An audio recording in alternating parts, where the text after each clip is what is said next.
The strange howl PT.3. Panic set in as the group realized they were surrounded.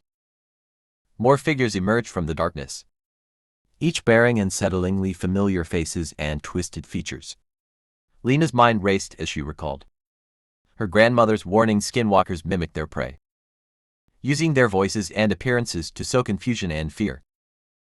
"We need to get to the car," Lena whispered. "Now," Jason nodded. Gripping a heavy branch as a makeshift weapon, Sophie hesitated, her eyes darting between the figures and the forest beyond.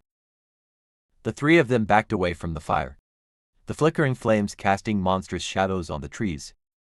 The figures moved closer, their shapes distorting as they stepped into the light, their limbs elongated, and their faces twisted into grotesque parodies of the friends they mimicked.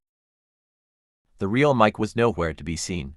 "Run," Lena shouted, shoving Sophie toward the path leading to their car. They sprinted through the forest, the sounds of snapping branches and guttural growls pursuing them. The trees seemed to shift, creating an endless maze. Lena's chest burned as she ran, but she refused to stop. Up ahead, she saw the faint glimmer of the car's headlights. "Almost there," she yelled. Jason reached the car first, fumbling with the keys as Sophie and Lena caught up. Just as they threw the doors open, one of the creatures lunged from the shadows. Jason swung his branch, connecting with a sickening crunch, but the creature barely flinched. They piled into the car, slamming the doors just as the creatures surrounded them.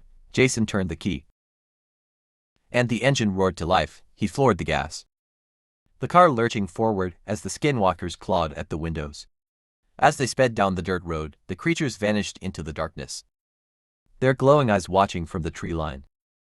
The group didn't stop driving until they reached the nearest town, their faces pale and their breaths shaky. The next morning, park rangers found their abandoned campsite.